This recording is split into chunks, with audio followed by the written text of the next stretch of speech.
Hello everyone, good morning. यह P block elements का दूसरा लेक्चर है। पहले लेक्चर में हम लोगों ने वर्ग 15 के तत्वों के बारे में जाना था और फिर इनकी उपस्थिति के बारे में समझे थे हम लोग कि इनकी उपस्थिति कितनी पाई जाती है और कहाँ पाई जाती है। ठीक है, इस वीडियो लेक्चर में हम लोग वर्ग 15 के तत्वों के गुण के बारे में पढ़ने वाले हैं। ठीक है, तो यहाँ देखेंगे हमने हेडिंग लगा के रखा हुआ है वर्ग 15 के तत्वों के गुण। ठीक है, और इसमें सबसे पहला गुण जो हम लोग पढ़ने जा रहे हैं वो कौन सा होगा? इलेक्ट्रॉनिक विन्यास। ठीक है, तो देखेंगे ये जो वर्ग 15 के तत्व होते हैं इनके संयोजकता कोष इलेक्ट्रॉनिक विन्यास कितने होते हैं? तो NH2NP3 संयोजकता कोष इलेक्ट्रॉनिक विन्यास कहिए या अंतिम इलेक्ट्रॉनिक विन्यास कहिए। सारी चीजें 11th क्लास में आप पढ़ चुके हैं। कितना होता वर्ग 15 के तत्व के लिए? NH2NP3। ठीक है, जहां ये जो n है ये किसकी बात कर रहा?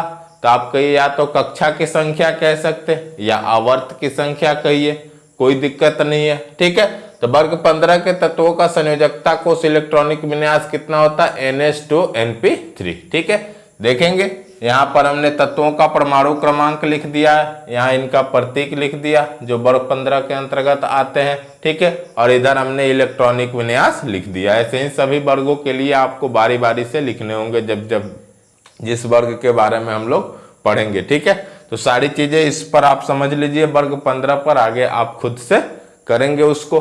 ठीक है, तो देखेंगे जब हम लोग वर्ग 15 के तत्वों का इलेक्ट्रॉनिक विन्यास लिखेंगे अक्रिय गैस की सहायता से, ठीक है, तो देखेंगे सबसे लास्ट में आप पाएंगे सभी तत्वों के इलेक्ट्रॉनिक विन्यास में। ठीक है, देखेंगे ये जो तत्व है दूसरे आवर्त का तत्व है ना, तो देखेंगे इसका इलेक्ट्रॉनिक विन्यास जाके कहां अंत कर रहा? 2 पर। ठीक है, यानी ये कहां तक पहुंचेंगे?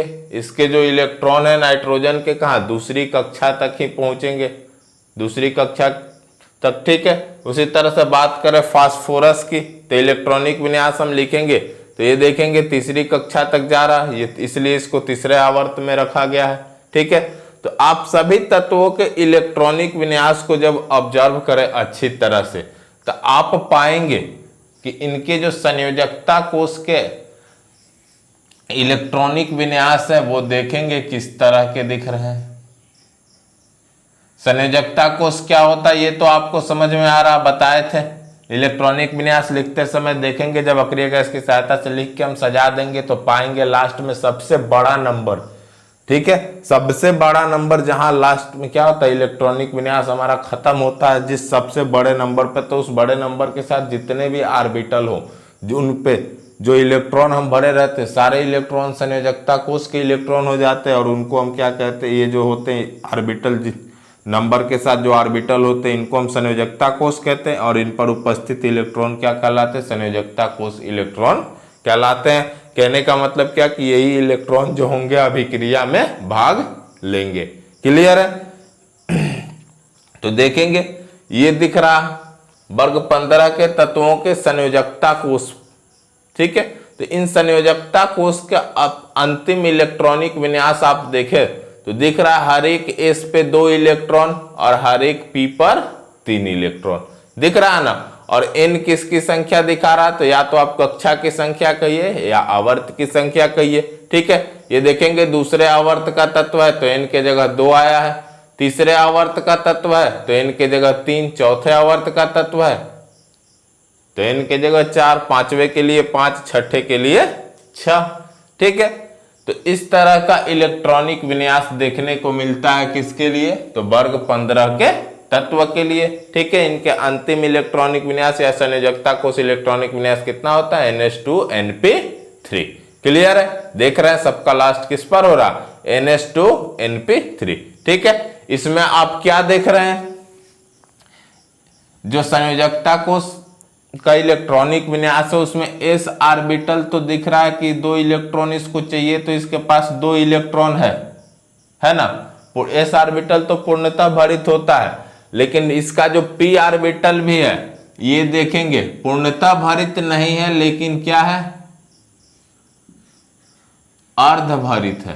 ठीक है, और अर्धभरित होने के चलते यह क्या करता, इन तत्वों के इलेक्ट्रॉनिक विन्यास को अस्थायित्व प्रदान करता है। क्योंकि आपको पता है कोई ऑर्बिटल अगर पूर्णतः भरित है या अर्ध भरित है तो वो क्या होता, अधिक अस्थायी होता है। ठीक है, तो ये जो वर्ग 15 के तत्व हैं, ठीक है, तो इनके जब हम इलेक्ट्रॉनिक विन्यास लिखेंगे तो अंतिम p पर भी 3 इलेक्ट्रॉन होने के चलते यह क्या होते हैं, इनके इलेक्ट्रॉनिक विन्यास अधिक अस्थायित्व रखते हैं। इनके इलेक्ट्रॉनिक विन्यास को अस्थायित्व प्रदान करता है कौन, p पर का 3 इलेक्ट्रॉन भी। यहां तक तो कंप्लीट है, लेकिन यह भी अर्धभरित है, इस बात को आप याद रखेंगे। ठीक है, वैसे सिंपली आपको क्या याद रखना कि वर्ग 15 के तत्वों के संयोजकता को उसका अंतिम इलेक्ट्रॉनिक विन्यास कितना होता है, NH2NP3, और इतनी चीजें तो आपको पता है ऑलरेडी। क्लियर है, चलिए आगे बढ़ते हैं, देखेंगे अगला गुण कौन सा है, परमाणु त्रिज्या। ठीक है, तो देखेंगे वर्ग 15 के तत्वों में हम लोग ऊपर से नीचे की तरफ जाएंगे, यानी कि नाइट्रोजन से बिस्मथ की तरफ। ठीक है, तो क्या होगा, तो परमाणु त्रिज्या की जो मान होगी क्या होगी, बढ़ेगी। ऐसा क्यों होता, ठीक है, तो हमें पता है कि वर्ग 15 के तत्व जो है नाइट्रोजन से हम बिस्मथ की तरफ जब जाएंगे तो क्या दिखेगा कि परमाणु जो कक्षा होती, कक्षा की संख्या में वृद्धि होगी। ठीक है, कक्षा की संख्या में वृद्धि होगी, और वृद्धि होने के चलते परमाणु त्रिज्या के मान में भी क्या होगी, वृद्धि होगी।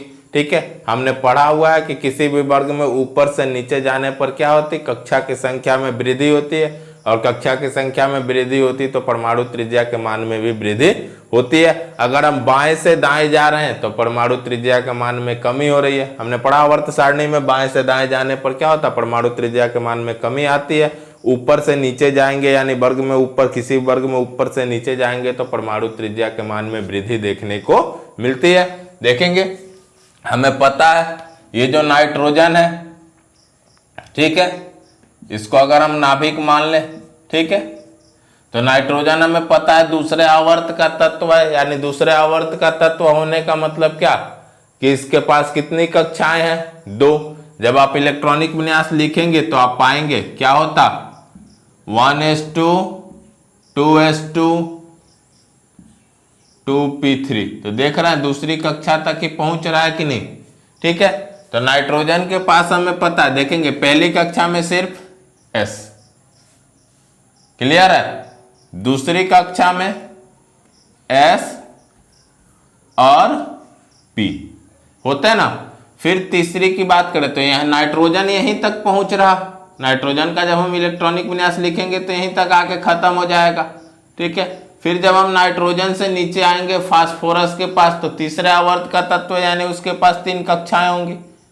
ठीक है, फिर फास्फोरस से नीचे आए आर्सेनिक के पास तो चौथे आवर्त का तत्व है ना, तो उसके पास कितनी कक्षाएं होंगी, 4। यानी यहां देखेंगे तीसरी में sp_d, 3 ऑर्बिटल्स होते हैं ना, तो फास्फोरस का इलेक्ट्रॉनिक विन्यास जब हम लोग लिखेंगे तो यहां तक पहुंचेगा 3s2 3p3 तक। ठीक है, उसी तरह से आर्सेनिक का लिखेंगे तो हमें पता है चौथे में sp_d और f होता है। ठीक है, तो वो यहां तक पहुंच जाएगा।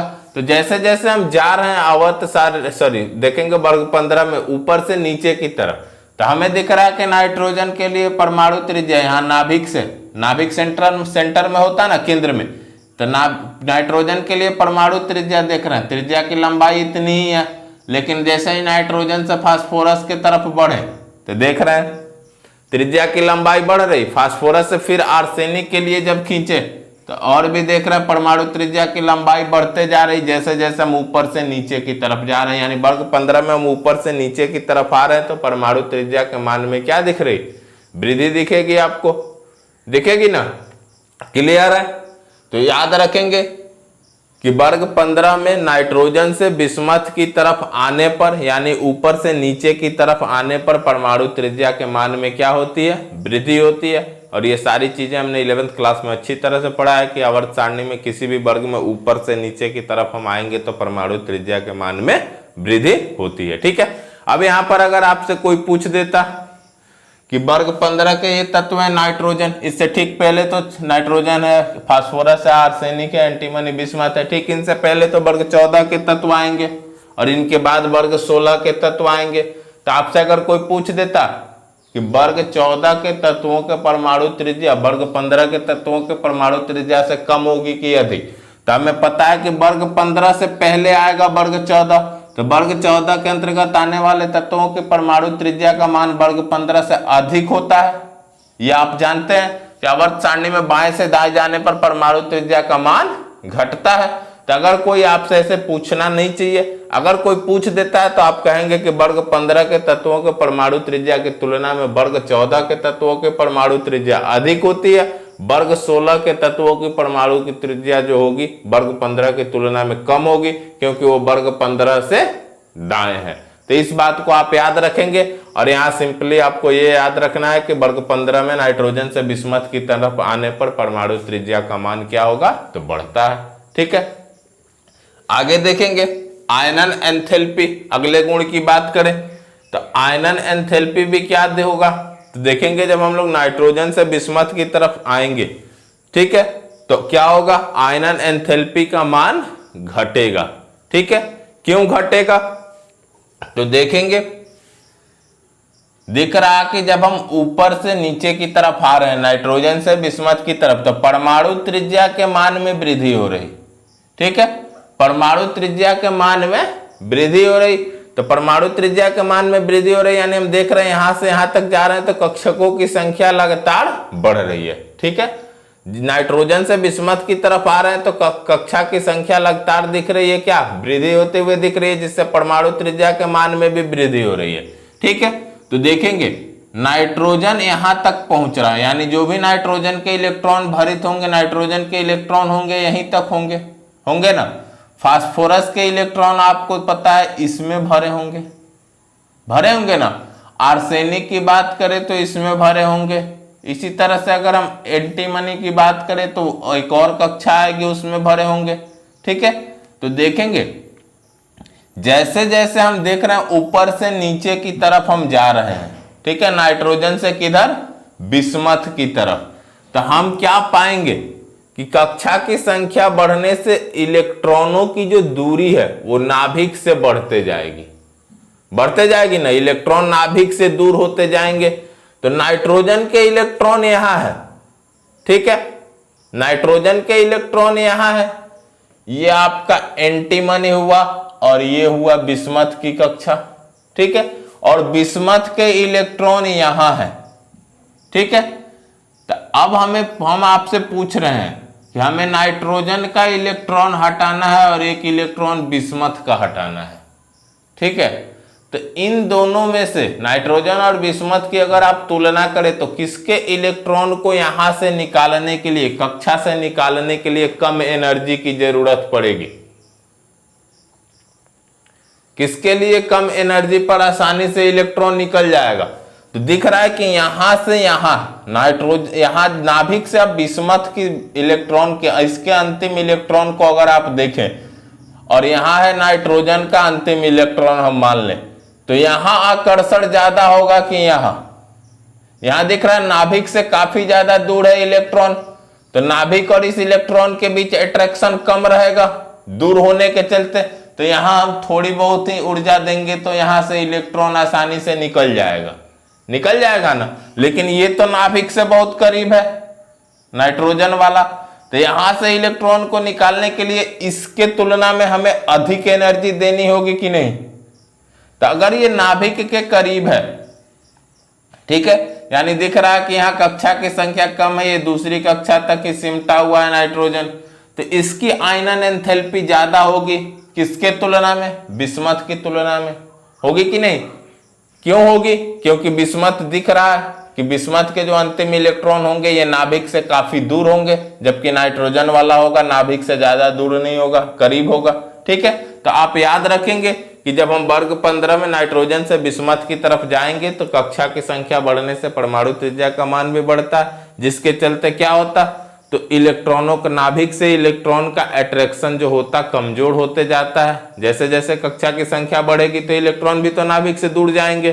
ठीक है, तो क्या होगा, नाभिक और इलेक्ट्रॉन के बीच अट्रैक्शन कम होता है, जिससे कम ही ऊर्जा में इलेक्ट्रॉन आसानी से त्याग दिए जाते हैं। ठीक है, तो इसलिए क्या होगा, आयनन एंथैल्पी का मान घटते जाएगा। ठीक है, जितने ऊपर की तरफ हम आएंगे तो आयनन एंथैल्पी के मान में वृद्धि दिखेगी, ऊपर से नीचे की तरफ जाएंगे तो आयनन एंथैल्पी के मान में कमी होती है। इस बात को आप याद रखेंगे।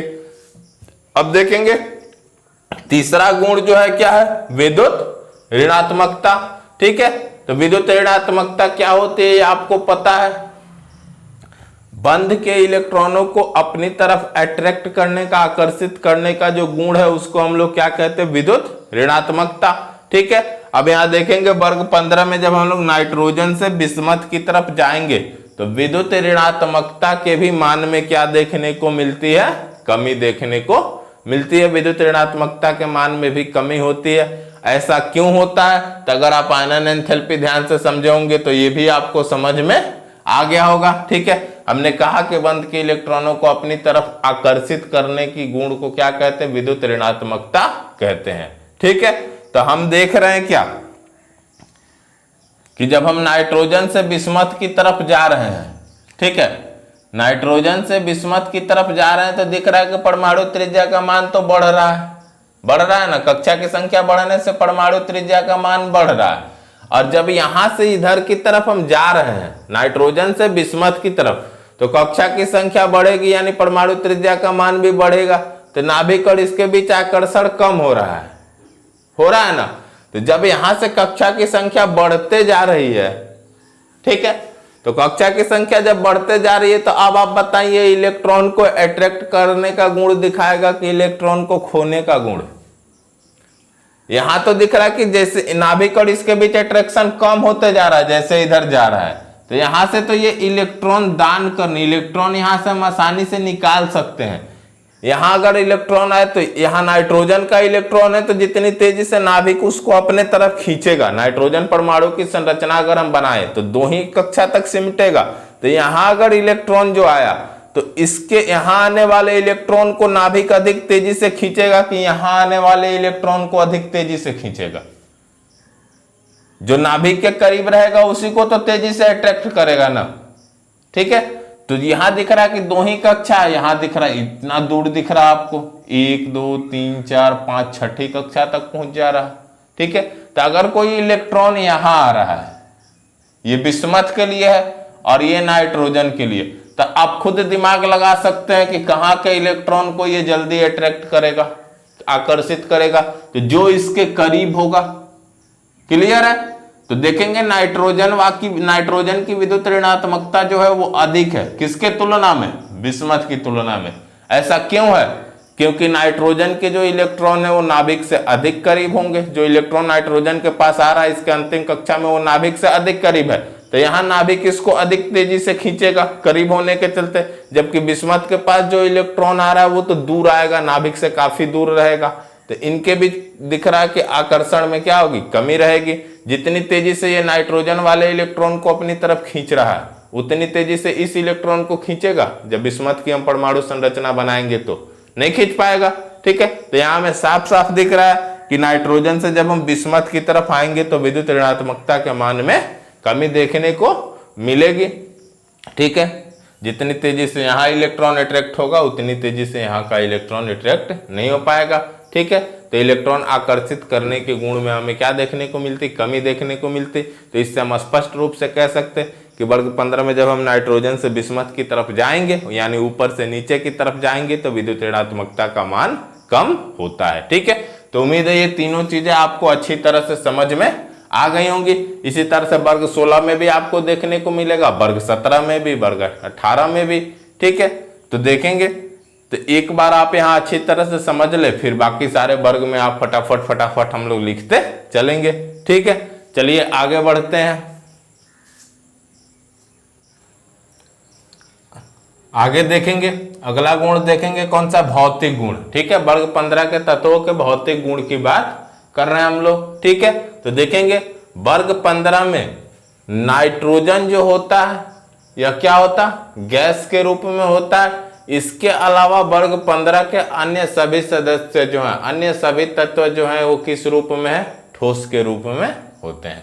ठीक है, तो याद रखेंगे कि वर्ग 15 में नाइट्रोजन जो है किस रूप में है, गैस के रूप में, अन्य सभी सदस्य किस रूप में होते हैं, ठोस के रूप में। ठीक है, इसके अलावा याद रखेंगे कि वर्ग 15 के तत्वों में जो नाइट्रोजन और फास्फोरस है ये अधातु होते हैं, आर्सेनिक और एंटीमनी जो होते हैं वो उपधातु होते हैं, और बिस्मथ जो होता है क्या होता, धातु होता है। कहीं कहीं उपधातु भी लिखा हुआ आपको मिलेगा, ठीक है, लेकिन जनरली आप देखेंगे तो ये धातु के समान ही बिहेव करता है, ठीक है। तो याद रखेंगे नाइट्रोजन और फास्फोरस जो होंगे अधातु, आर्सेनिक और एंटीमनी उपधातु, और बिस्मथ जो होता क्या होता, धातु होता है, ठीक है। तो इतनी बातें आपको याद रखनी है, किससे संबंधित, तो भौतिक गुण से संबंधित, ठीक है।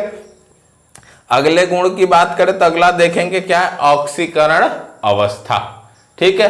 तो ऑक्सीकरण अवस्था क्या होती है ये आपको पता है, कोई भी तत्व है, ठीक है, तो जब हम उसका इलेक्ट्रॉनिक विन्यास लिखेंगे, इलेक्ट्रॉनिक विन्यास लिखने के बाद हमें पता चलता है कि इसके संयोजकता कोष में कितने इलेक्ट्रॉन हैं, ठीक है। और संयोजकता कोष में इलेक्ट्रॉन के आधार पर हम बता सकते हैं कि इसको अस्थायी होने के लिए कितने इलेक्ट्रॉन त्याग करने हैं, या कितने इलेक्ट्रॉन अगर ये इसको मिल जाए तो ये अस्थायी हो सकता है, ठीक है। तो हमें पता चल जाता कब, जब हम इलेक्ट्रॉनिक विन्यास लिख लेते, संयोजकता कोष की जानकारी मिल जाती, तब हम कह सकते हैं, पता कर सकते हैं कि इसको कितना इलेक्ट्रॉन मिल जाए तो ये अपना अष्टक कंप्लीट कर लेगा, या कितना इलेक्ट्रॉन निकाल दे अपने में से तब भी अपना अष्टक कंप्लीट कर लेगा, यानी कब ये अस्थायी रूप में आ सकता है, ठीक है। तो किसी भी तत्व के पास जो संयोजकता कोष में कि इलेक्ट्रॉन लेने या ग्रहण करने की जो क्षमता होती है वही उसकी ऑक्सीकरण अवस्था कहलाती है, ठीक है। इस बात को आप अच्छी तरह से समझते हैं, उस तत्व की कैपेसिटी कितनी है कि कितने इलेक्ट्रॉन अपने साथ जोड़ सकता है, रख सकता है, कितने इलेक्ट्रॉन हटा सकता है, ठीक है। तो देखेंगे ये जो वर्ग 15 के तत्व हैं, ठीक है, ये -3 से लेकर +5 तक ऑक्सीकरण अवस्था दिखलाते हैं, ठीक है। अभी हमने पढ़ा है वर्ग 15 के तत्वों के संयोजकता कोष का इलेक्ट्रॉनिक विन्यास, अंतिम इलेक्ट्रॉनिक विन्यास कह सकते हो उसको, वो कितना होता, NH2Np3, ठीक है। तो आप वर्ग 15 के सभी तत्वों के संयोजकता कोष में देखेंगे तो ये संयोजकता कोष का अंतिम इलेक्ट्रॉनिक विन्यास है, संयोजकता कोष का इलेक्ट्रॉनिक विन्यास है, यानी उन तत्वों का अंतिम इलेक्ट्रॉनिक विन्यास है ना। तो सभी तत्वों के लिए संयोजकता कोष तो यही हुआ, सिर्फ n का मान बदलेगा। दूसरे आवर्त का तत्व है तो 2 लिख देंगे, तीसरे आवर्त का तत्व है तो n के जगह 3 आएगा, ठीक है। तो यहाँ पर दिख रहा है कि सभी तत्वों के संयोजकता कोष में कितने इलेक्ट्रॉन है, 3 और 2 5, कितने इलेक्ट्रॉन है, 5, ठीक है। तो वर्ग 15 के तत्व अधिकतम कितने इलेक्ट्रॉन का त्याग कर सकते हैं, अधिकतम कितने इलेक्ट्रॉन का त्याग कर सकते हैं, तो हमने बताया था कि संयोजकता कोष में जितने इलेक्ट्रॉन होते उतने इलेक्ट्रॉन का ये त्याग कर सकते हैं। तो अधिकतम कितने इलेक्ट्रॉन है इनके पास त्याग करने के लिए, तो देखेंगे 2 और 3 5, ठीक है। अगर ये अपने पास से 5 इलेक्ट्रॉन हटा दें तभी यह अस्थायी हो जाएंगे, तो +5 ऑक्सीकरण अवस्था दिखला रहे हैं कि नहीं, ठीक है। अब हम आपसे पूछें कि इनको कितने इलेक्ट्रॉन अगर दे दिया जाए वर्ग 15 के सभी तत्वों को तो ये अस्थायी रूप में आ जाएंगे। तो आप देखेंगे इसका तो कंप्लीट है ऑलरेडी, इसके पास 2 अरे यहां पी होगा ना, आप देख रहे हैं एस का तो यहां कंप्लीट है, इसके पास 2 इलेक्ट्रॉन है ऑलरेडी, है ना। एस का यहां कंप्लीट है, इसके पास 2 इलेक्ट्रॉन है, क्लियर है। लेकिन हम बात करें पी की, तो पी पर आप देख रहे हैं कितने इलेक्ट्रॉन हैं,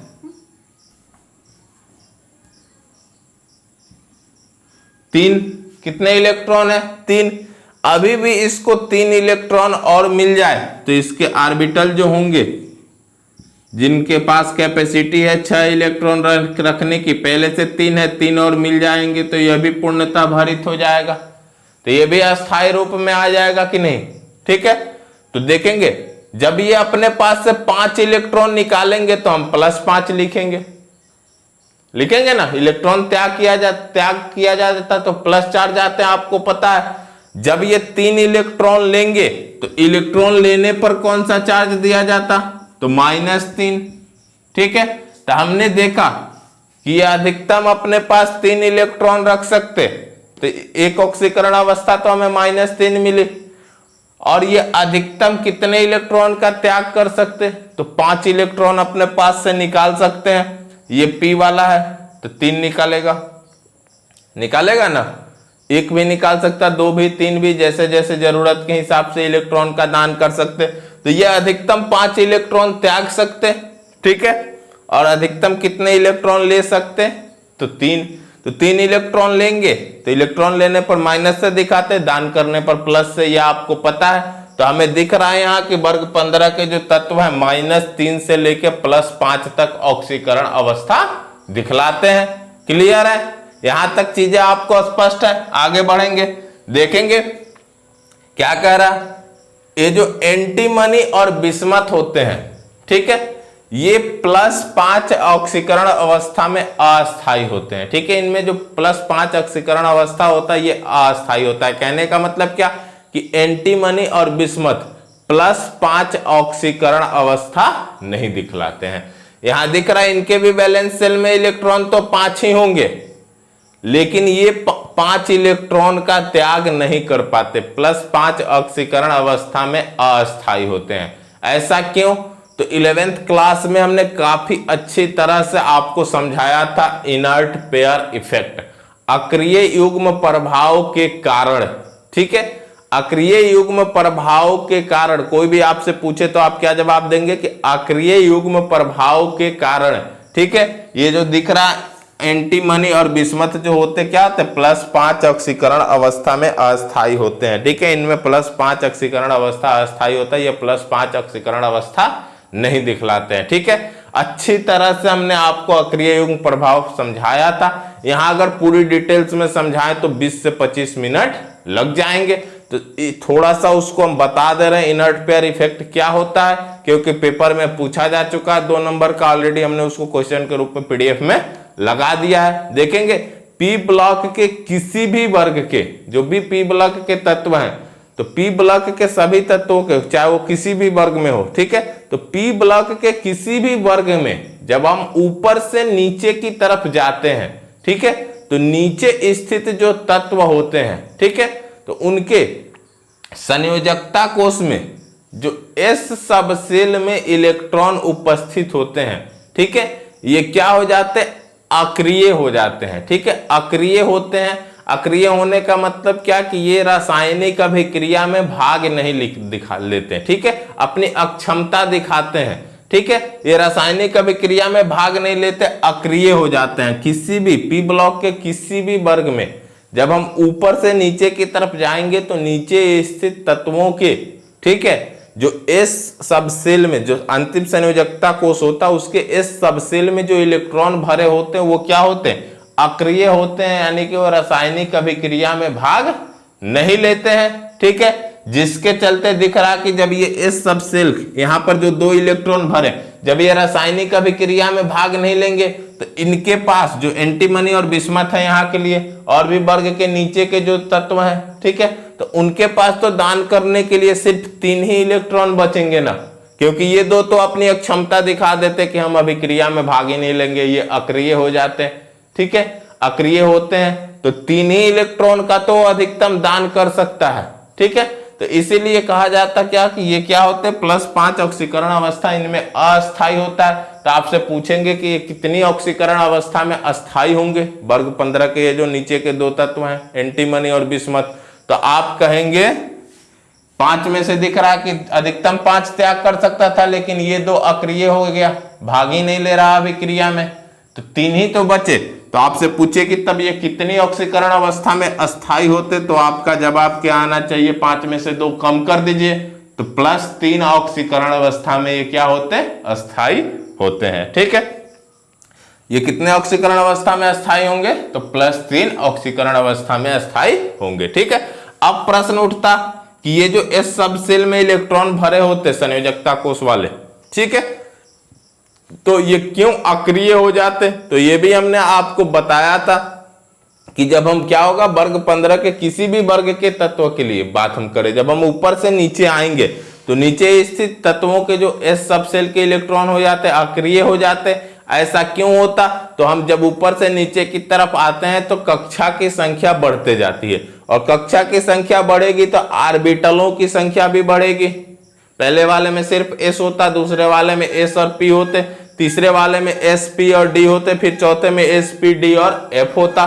ठीक है, तो जैसे जैसे हम नीचे की तरफ आएंगे तो कक्षा की संख्या बढ़ने से ऑर्बिटलों की संख्या भी बढ़ती जाती।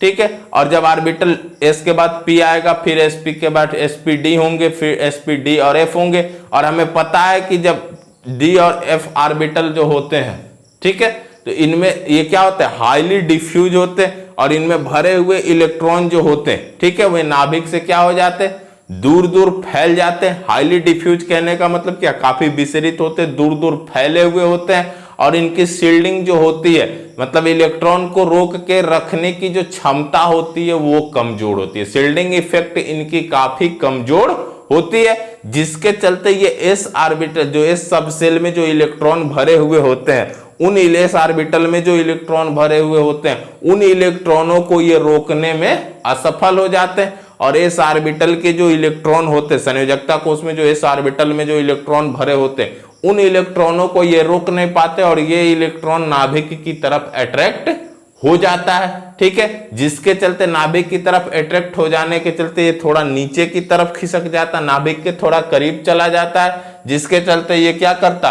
रासायनिक अभिक्रिया में भाग नहीं ले पाता, अक्रिय हो जाता है, यहां से इलेक्ट्रॉन निकालना मुश्किल हो जाता है। ठीक है, जिसके चलते क्या होता, पी ब्लॉक के जो तत्व है, तो पी ब्लॉक के किसी भी वर्ग में ऊपर से जब हम नीचे की तरफ जाएंगे तो नीचे के जो दो तत्व होते हैं, ठीक है, तो वो दो तत्व क्या आपको देखेगा कि अक्रिय युग्म प्रभाव के कारण जो उनकी फाइनल जो यहाँ संयोजकता कोष में जो जैसे +5 है, 16 के लिए +6 होगा, 17 के लिए +7, ठीक है, तो संयोजकता कोष में जो s पर ये दो इलेक्ट्रॉन दिखेंगे किसी भी वर्ग के नीचे के दो तत्वों के लिए, ठीक है, तो वो आपको वहां पर हर एक वर्ग में कम करना पड़ेगा, क्योंकि वहां हर एक वर्ग के नीचे के दो तत्वों के लिए आपको दिखेगा कि ये जो s सबसेल में जो इलेक्ट्रॉन यानी s ऑर्बिटल में जो इलेक्ट्रॉन भरे हुए हैं, ये रासायनिक अभिक्रिया में भाग नहीं लेते हैं। ठीक है, तो ये ऐसा क्यों होता, तो सिंपल सा आपको जवाब देना है। क्या आपसे पूछेगा कि एंटीमनी और जैसे बिस्मथ है तो ये +5 ऑक्सीकरण अवस्था में अस्थायी होते, क्यों, तो आप कहेंगे अक्रिय युग्म प्रभाव के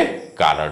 ठीक है, अक्रिय युग्म प्रभाव के कारण क्या होता है, एस ऑर्बिटल के जो इलेक्ट्रॉन होते हैं वो क्या हो जाते हैं, अक्रिय हो जाते हैं, जिसके चलते ये क्या करते हैं, +5 ऑक्सीकरण अवस्था नहीं दिखा पाते। तो जब +5 ऑक्सीकरण अवस्था नहीं दिखा पाएंगे तो यानी इनके वैलेंस शेल में 5 इलेक्ट्रॉन है, लेकिन 5 इलेक्ट्रॉन दान नहीं कर पाएंगे, तो कितने इलेक्ट्रॉन दान कर पाएंगे, तो 5 में से 2 कम कर दीजिए, क्योंकि एस पर 2 ही तो है, तो 2 हम कम कर देंगे तो ये 3 ऑक्सीकरण अवस्था में अस्थायी होंगे +3 में।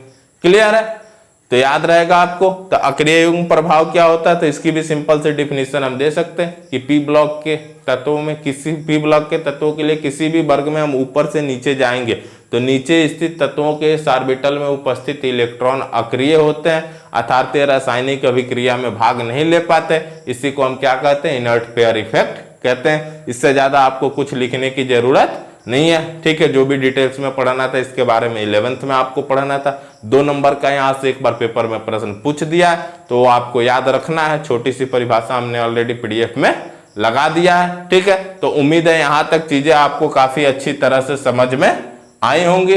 ठीक है, तो आज के लेक्चर को यहीं पर खत्म करते हैं। उम्मीद करते हैं अभी तक हमने जो भी आपको बताया है वो आपको अच्छी तरह से समझ में आ गया होगा। ठीक है, इतनी बातें आपको आराम आराम से बतानी इसलिए जरूरी थी कि ये सारी चीजें आपको हर एक वर्ग के लिए इतनी बातें लिखनी होंगी। ठीक है, हर एक वर्ग में आपको मिलेगा इलेक्ट्रॉनिक विन्यास लिखने के लिए, परमाणु त्रिज्या लिखने के लिए, ठीक है, आयनन एंथैल्पी, विद्युत ऋणात्मकता, ऑक्सीकरण अवस्था। ठीक है, ये हर एक वर्ग में आपको लिखने के लिए मिलेगा। तो एक बार आप यहाँ पर अच्छी तरह से समझ गए तो फिर आगे आने वाले वर्गों के लिए हम लोग फटाफट उसको लिखते निकल जाएंगे, क्योंकि चीजें आपको स्पष्ट हो चुकी हैं। इसलिए हमने इस चीज को काफी धीरे धीरे आपको समझाया।